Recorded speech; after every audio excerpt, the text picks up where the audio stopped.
near now to a cliff that they will not be able to turn back from. And it's of great concern to everyone who's paying attention to all this. You will note that more air traffic controllers and TSA agents and park rangers are about to go without a paycheck. You've got families and children that rely upon SNAP benefits that are going to go hungry here at the end of the week. You've got more critical workers, by the way, including the people who are the stewards of our nuclear defense arsenal, who are forced to stay at home as the government remains closed. The Democrats own every one of these consequences. So we want to point out a couple of important facts this morning for you. It's no coincidence that polling this week confirms that over 70% of the American people believe the Democratic Party is out of touch.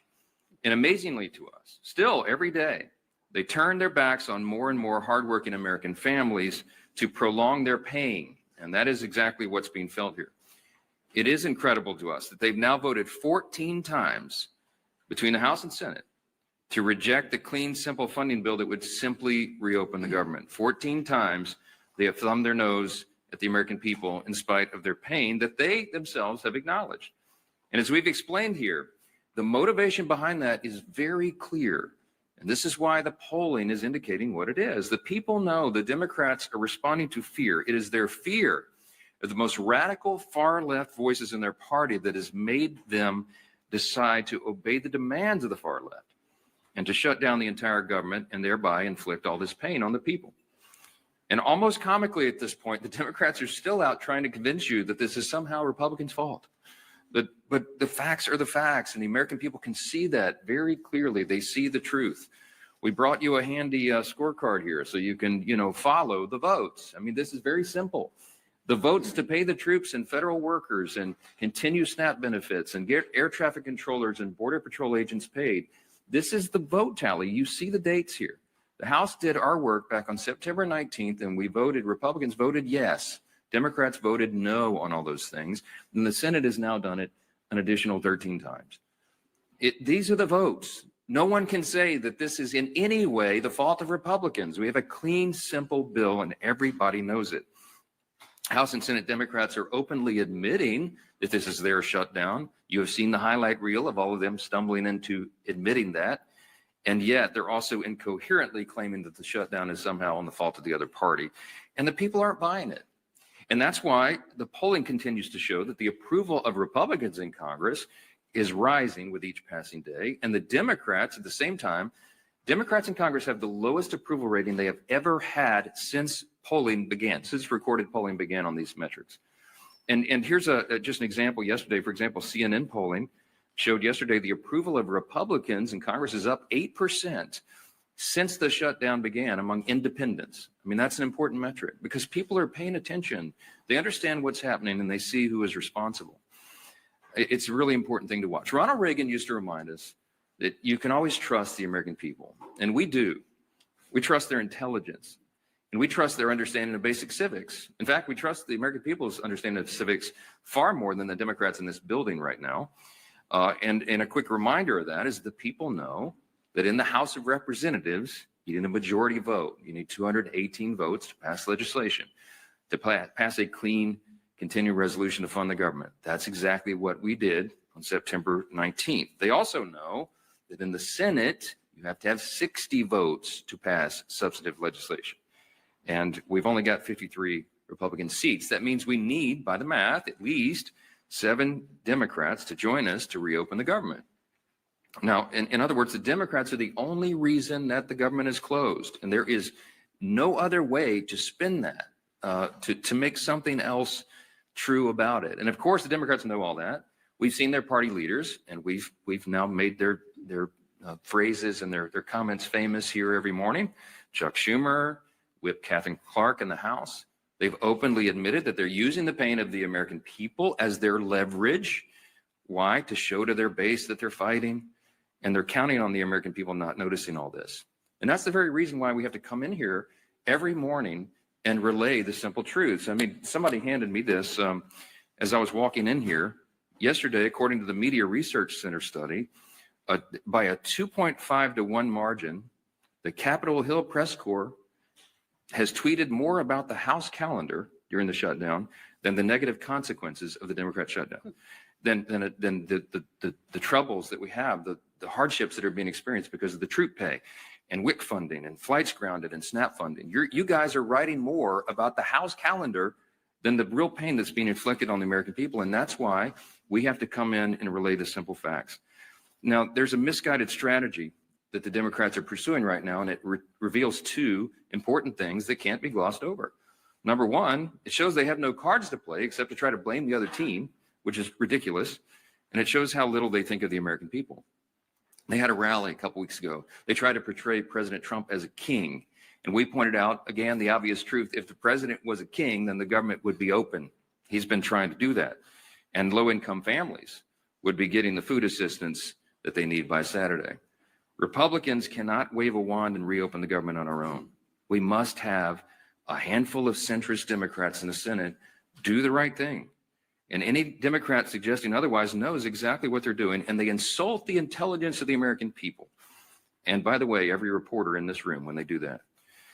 Unlike Democrats, Republicans have nothing to twist or spin. We are just simply here relaying the simple facts and the truth. And the American people are responding to that. And that's why the polling indicates that they trust us more than the other side, because we are the ones here telling you the truth. We have nothing to hide. They are trying to obscure the facts. And by the way, the biggest unions are beginning to say the same thing. On Monday, the largest union of federal workers, the American Federation of Government Employees, came out, as you saw, and publicly urged Democrats to join Republicans and pass the House's short-term funding bill. The union president said, quote, "A strong America requires a functioning government, one that pays its bills, honors its commitments, and treats its workforce with respect by paying them on time." Amen to that. Of course, we agree. But it wasn't just the AFGE. You had the same commentary, the same plea by the National Association of Air Traffic Controllers, the Coalition of Airline Pilots Associations, the NetJets Association of Shared Aircraft Pilots, the Allied Pilots Association, the Southwest Airlines Pilots Association, the leader of the Teamsters, and the New York Steamfitters Union. They're all coming out. These are the constituencies that the Democrats claim that they support. And that's why the unions came on side of the Republicans in the last election. They've had enough of this nonsense. And they've all called on Senate Democrats to end this shameful shutdown. And it is a shame. The Democrats need to be publicly prodded by their millions of hardworking Americans to just simply do the most basic function of their jobs. A rational person would read the pleas of the federal workers and conclude that it is time to end the charade and turn the lights back on. But the Democrats are not rational right now, and they've deliberately ignored the plight of all these federal workers around the country. People are going to remember this, and they should. I want to quote to you a couple of senators over there on the Democrat side. Listen to this nonsense. Senator Mark Warner, the senior senator from Virginia, and this is noteworthy because Virginia is the state with the largest number of federal employees. He claims that federal workers want him to vote against reopening the government. He literally said, quote, "I think they want us to fight this." Fight what, Mark? What are you talking about? We have a clean CR. This is not a partisan dispute. It's ridiculous. Senator Tim Kaine is the junior senator from the same state of Virginia with the largest number of federal employees. And he said, quote, "I work very closely with them, and the AFGE would not want us to cut a deal." What the heck are you talking about, Senator? There is no deal here. We're not talking about a deal. We're talking about a clean CR that all of you voted for even as recently as this year. And here's my favorite one. This is the best quote. When asked about the AFGE statement from the big union, Senator Jeanine Shaheen said, quote, "I had a conversation with the president of AFGE earlier, right after the shutdown, and that was their position then." So let me just translate for you. Senator Shaheen spoke with the head of the largest federal employee labor union. The president of that union explained to her the harmful effects of a shutdown. And then Senator Shaheen went out and voted to close the government anyway and continued to do that more than a dozen additional times. Senate Democrats knew the pain this would cause. They knew about the missed paychecks. They knew the uncertainty of making rent for so many people. They knew about the missed meals. They knew about delayed flights. They knew that our nuclear arsenal and our national defense would be negatively affected by this, and they did not care. They shut the government down anyway. to appease the far left voices of their base. And the Democrats have some soul searching to do. Are they going to continue to do that? Are they going to run from the far left and do their bidding? Or are they going to do right by millions of federal workers and the American people who continue to show up to work daily without pay? Are they going to do right and reopen the government so that those people are taken care of instead of the Marxist far left base in their party? That is the question. And we pray that Senate Democrats come to their senses before the situation becomes too dire. On Saturday, this gets very real. SNAP benefits will stop flowing to all those who need it. You're talking about tens of millions of Americans at risk of going hungry if the Senate Democrats can continue this gambit. Instead of taking a simple vote to fund the government, which Senate Democrats have now had more than a dozen opportunities to do, Democrat attorneys general are suing the federal government to try to compel SNAP benefits to flow despite the government being closed and despite the fact that there is no money to do that. Congress hasn't authorized that. The contingency fund for that was something they batted down when the Democrats decided to vote against the CR and shut the government. For Democrats, there's a much easier option on the table. Just go do your job and fully fund all these programs and all these categories of people by voting for the CR. That's it. You don't have to do anything for Republicans. Just do your job for your constituents. Until Democrats recognize the pain that's gone on for so long, Republicans will be in their districts helping their constituents clean up the mess that Democrats are making and help them make ends meet and help them find the assistance, the food assistance, and all these other things that they're going to have to rely upon. And joining us this morning to discuss the Democrats' shutdown impacts on our national defense and on foreign affairs is our great chairman of the House Foreign Affairs Committee and a decorated veteran of the U.S. Army, our good friend, Chairman Brian Mast. Brian? Thanks, Speaker.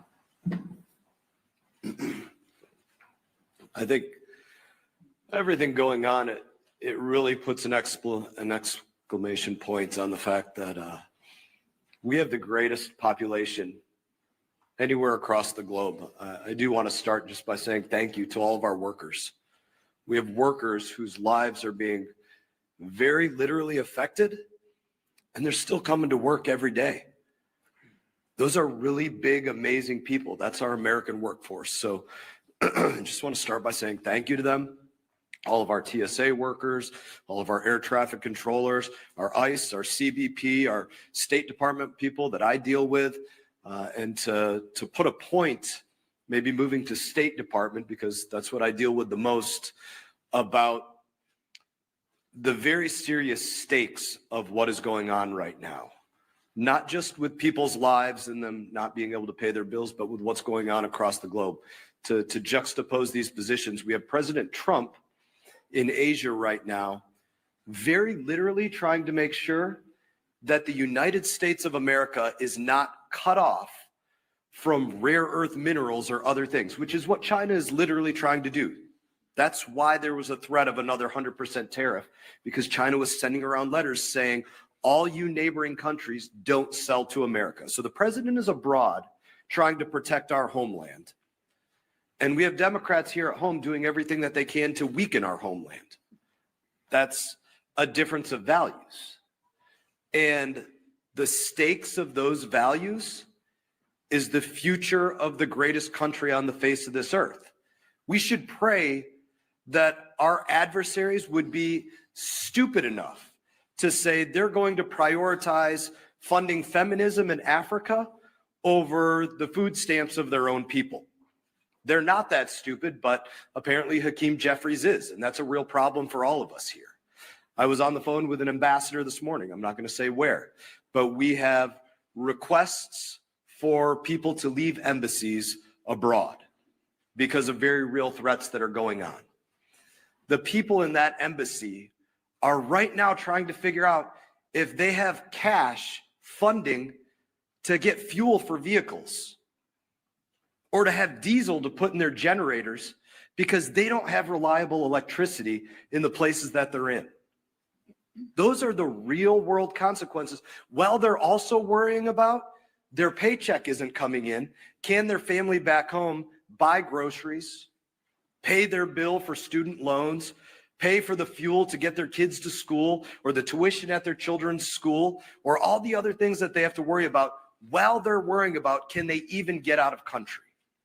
So those are the difference of values. I guess I would close it by saying this. We need 5 Democrat senators to pull their heads out of their asses and go work for the United States of America.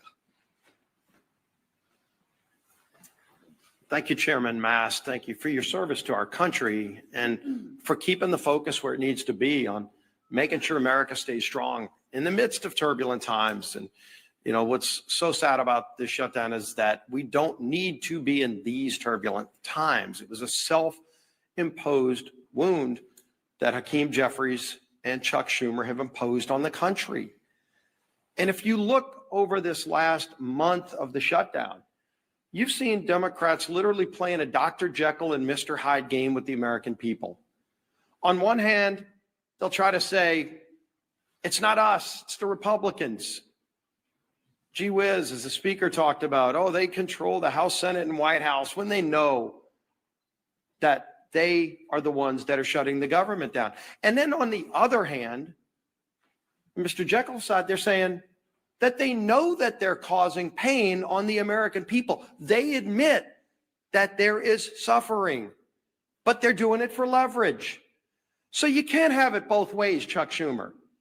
You can't wake up one day and say you're going to try to blame it on the Republicans, and then on the next day, you're trying to say that, gee whiz, we know that we're causing these problems. They're admitting they're causing suffering on people, but they're doing it for leverage. And they can't even explain what that leverage is, because they just need to show their radical base that they're having a fight with Donald Trump. It's all it's been about from the beginning. You really want to know who's calling the shots in the Democrat Party? You saw it on the stage this past weekend. Bernie and AOC on the stage with the new leader of the Democrat Party, Mandami. Maybe Chuck Schumer's waiting for Mandami to let him know when he can open the government back up again. But families can't wait, because the real suffering is going to begin. It's already been happening, but it really hits home this weekend when SNAP benefits run out. And they know that. But I'm going to go through some of the lies, the myths, the things that they say when they know better. Chuck Schumer just yesterday said, quote, Republicans are in charge of the White House, the Senate, and the House, but they're refusing to do their job. Now, Chuck Schumer's been in Congress since the 1980s. And he knows that every day he's been there, there's been a requirement that you need not 51, not a majority like we need in the House. He was in the House where you did need a majority, and then he went over to the Senate where it's always been a requirement that you need a supermajority. And in fact, when they changed the rules, it's not a standard or a custom, it's an actual Senate rule that you need 60 votes. The rule used to be higher. And in 1975, many of you might have thought Chuck Schumer voted for that rule. He came in just a few years after. In 1975 is when they lowered the threshold to 60 votes. It used to actually be a higher standard in the rules. And so every day Chuck Schumer's been in Congress, it always took more than a simple majority, in fact, 60 votes to pass these kinds of bills through the Senate. And he knows that. So you'd ask, well, why is he trying to lie and mislead the American people? When he makes a statement like that, he knows he's trying to mislead the American people. And yet on other days, he does admit he knows he's causing suffering, but he's doing it for leverage. And so this game back and forth is what the American people are sick and tired of. Hakeem Jeffries, quote, we didn't view the current bill as anything other than a partisan Republican spending bill. He knows good and well that it was a clean CR. If Democrats still to this day don't know the difference between a clean CR and partisan bills, did they stop reading the bills?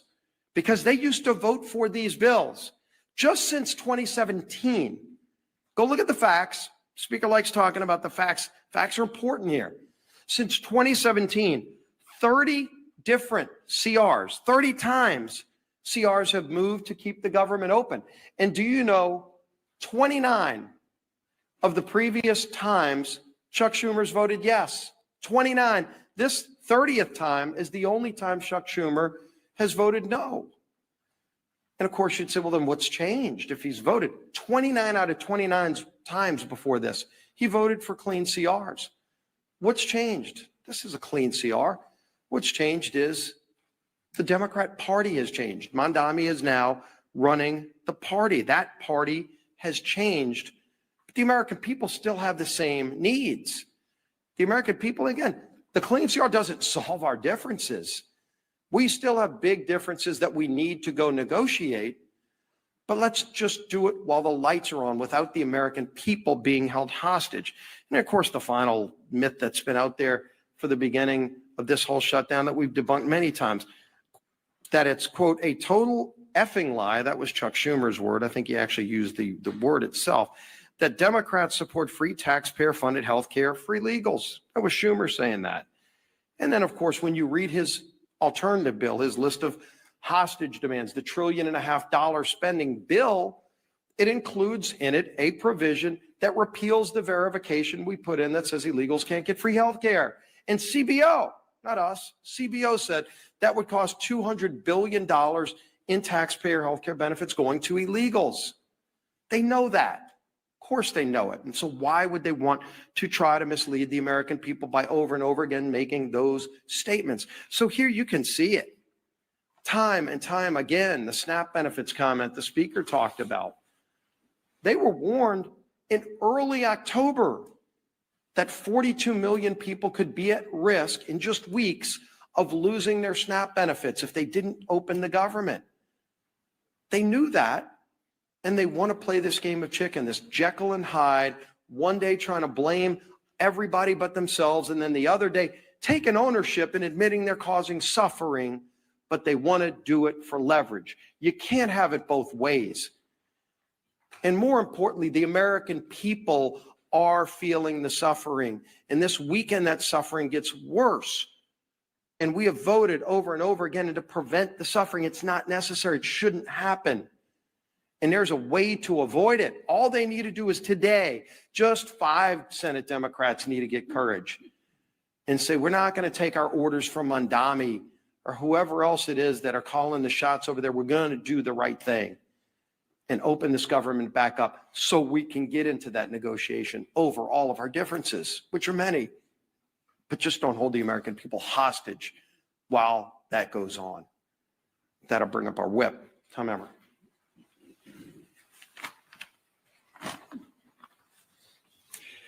The Democrats have no leader, no vision, no message. And nothing proves it more than the chaos they have caused with their needless government shutdown. We are now 29 days into this mess, and the Democrats have contradicted themselves every turn with no exit strategy in sight. They tried to make their shutdown fight about health care, while simultaneously demanding that we cut $50 billion in rural health care and give taxpayer-funded health care to illegal aliens. Not to mention the Americans who are suffering right now because critical health care services have been put on pause due to the Democrats' shutdown charade. On the issue of SNAP, Democrats are bending over backward to oppose Trump, using taxpayer dollars to fund frivolous lawsuits. Meanwhile, they are the ones causing people to lose their SNAP benefits by refusing to reopen the government. Remember, all of this could have been solved in a matter of 5 minutes by 5 Senate Democrats if they would do the reasonable and right thing by supporting our clean CR. The same CR that they supported just 6 months ago, and as we've said over and over, that they passed 13 times under the Biden administration. But instead, they'd rather run in circles, tripping over their own feet in the process and hanging their constituents out to dry. Why? In order to attain political leverage and score points with the radical Mamdani and Omar Fata, supporting that, by the way, for those of you that don't know, is the Mamdani of the Midwest, Omar Fata, supporting that wing of their party. Take it from the party who essentially wrote the government shutdown playbook. It doesn't work. Shutdowns achieve nothing but hurt everyone. So enough with the political games. Pass our clean CR and let's reopen the government for the people that you were elected to serve.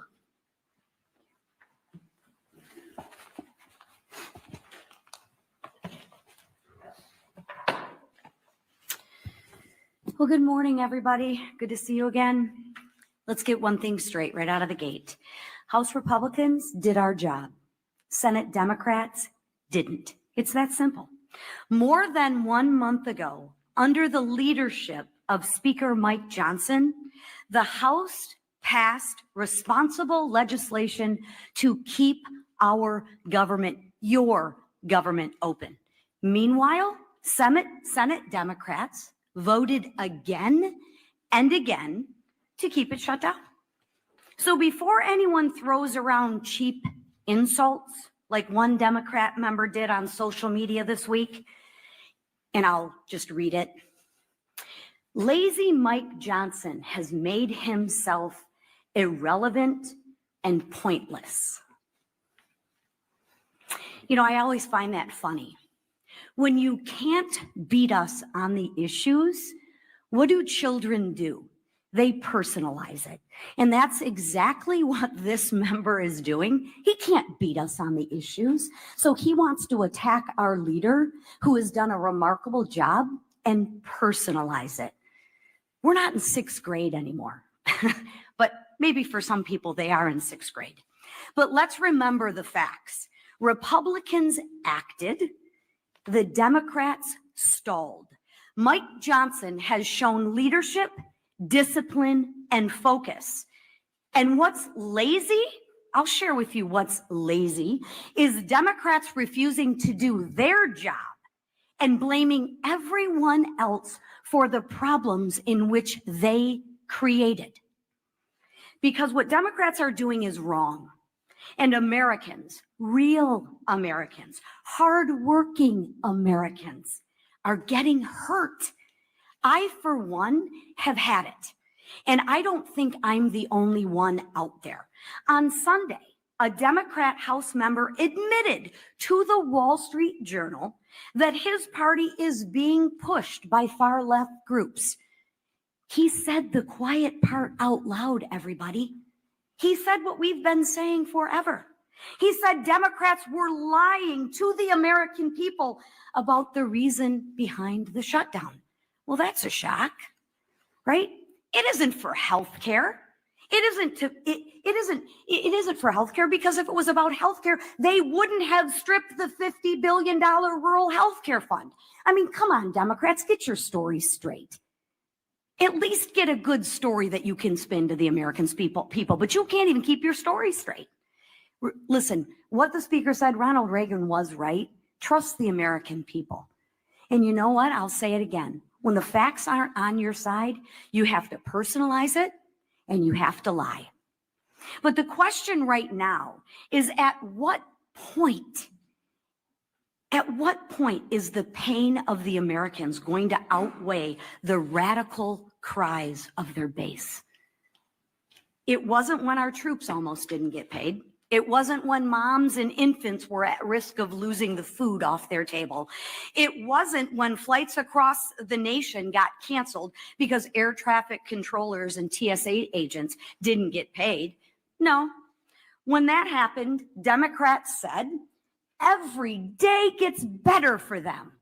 Really? Maybe because they're getting paid while the people who they represent are not.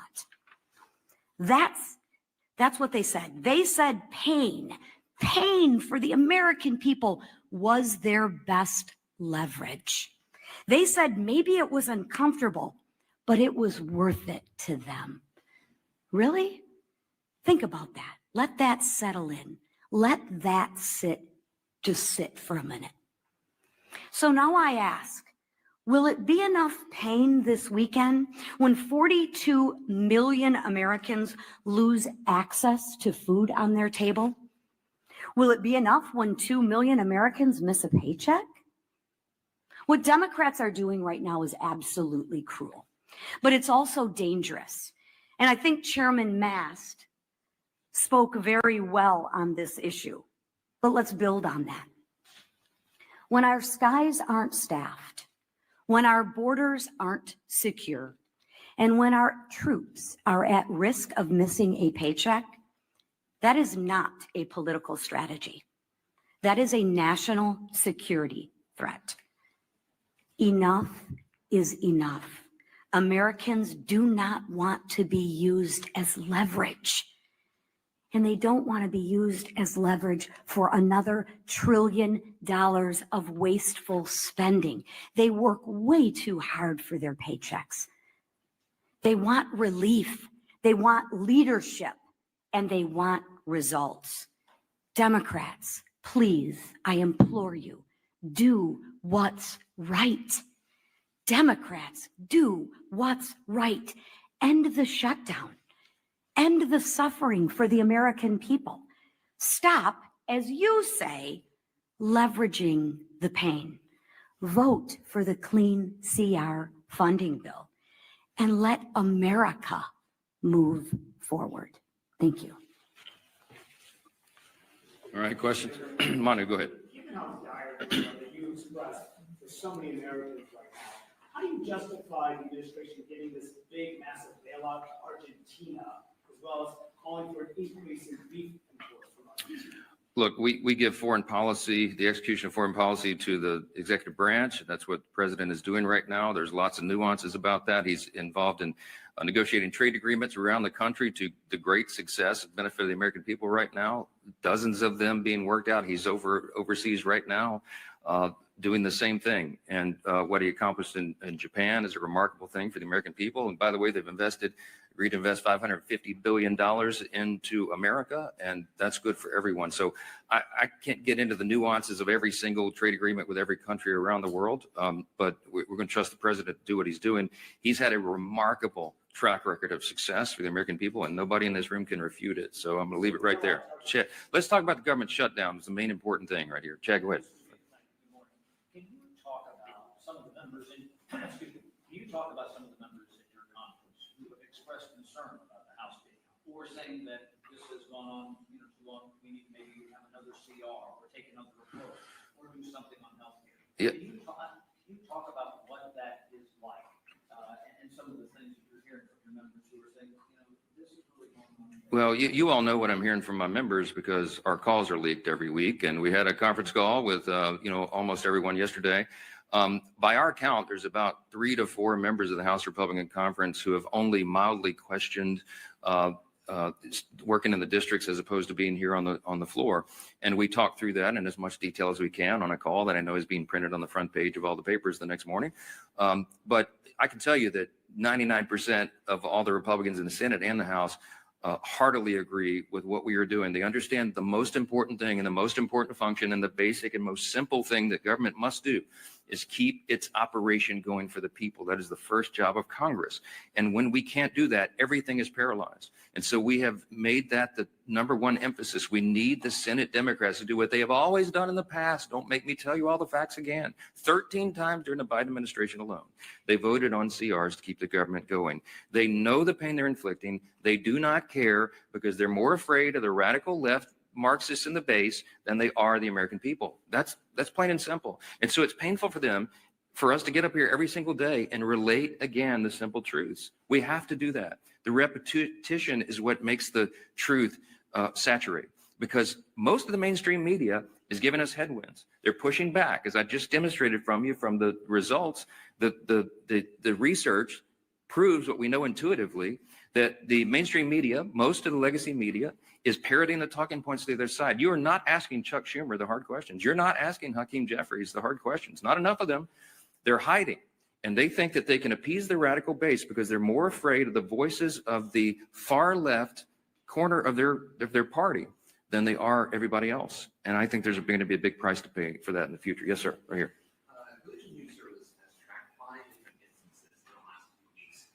DHS or ICE agents apparently, for the Swedish support, shooting Christian clergy with pepper bullets, pepper rounds, and rubber bullets. There was viral video of a Tyrian minister being hit in the head with pepper rounds, and just last week, a UCC minister was shot directly in the face with a pepper round by a DHS agent that left his face bloody. I know that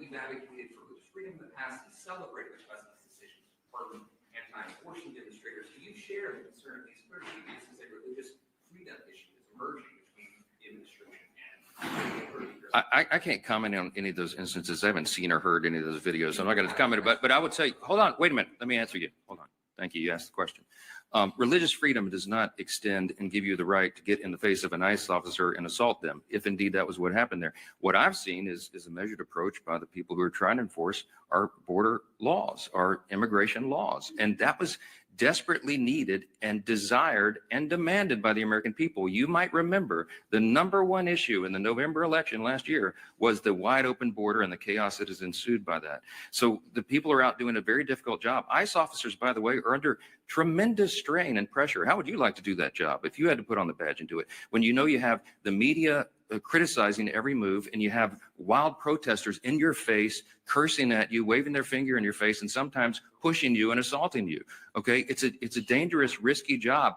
Thank the Lord that there are people who are willing to do that difficult job, to put on the badge and show that kind of courage. We should be on the side of law enforcement, and anybody who's trying to disrupt those operations, they need to be handled the right way. Now, look, all of us want the law to be enforced. We are the rule of law party. Chaos is not an American virtue, the rule of law, but you have to have order, and you have to have peace, and you have to have some people who are brave enough to put on the uniform and go ensure that. So get out of their face and let them do their job. That's what I would say. Down here, yes, ma'am. We're getting closer to the November 21st deadline for the CR that you guys passed. We're almost 3 weeks away from that. Is it time to bring the House back to pass a new CR with a new date? Is fewer than 3 weeks enough time to finish appropriation? Wouldn't that be a futile exercise when we have a CR that's been sitting over there since September 19th? If I brought the House back and we passed another CR, it would meet the exact same fate from Chuck Schumer. He would mock it, they would spike it, and they would try to blame it on us. So what would be the point of that? We're all concerned about the timing. The Democrats are eating up the clock. We have very important work to do here, and that's why we're pleading with them, not Chuck Schumer. Look, I think Chuck Schumer and Hakeem Jeffries are irredeemable at this point. I don't think they'll be able to tell Mondami in New York and his disciples that they voted to open the government. I've given up on the leadership. So we're trying to appeal to a handful of moderates or centrists who care more about the American people and will put the people's interests over their own and do the right thing in the Senate. I mean, there's no point in me sitting down with Chuck Schumer. He's painted himself into a corner. I get all that. Mondami it looks like he's going to win and be the mayor of New York City. And Hakeem Jeffries came out and endorsed him. That's all you need to know. Hakeem Jeffries is terrified that Mondami, one of his disciples, is going to challenge him in his own seat in the election next fall. You've already seen that rumored. Some of you have reported on it. So he had to do it. He had to endorse socialism. He had to endorse Marxism. This dangerous ideology that is taking over the Democrat Party, that is what is motivating them. So it doesn't matter what we do in the House. It doesn't matter what we pass. We have to get a handful of moderates over there who care about America to do the right thing. We need at least 7 Democrats. It takes 60 votes in the Senate to pass it. This is not the Republicans. This fault is squarely on the shoulders of the Democrats, and they're the ones causing you the pain, and don't ever let them forget it. Thank you. Thank you.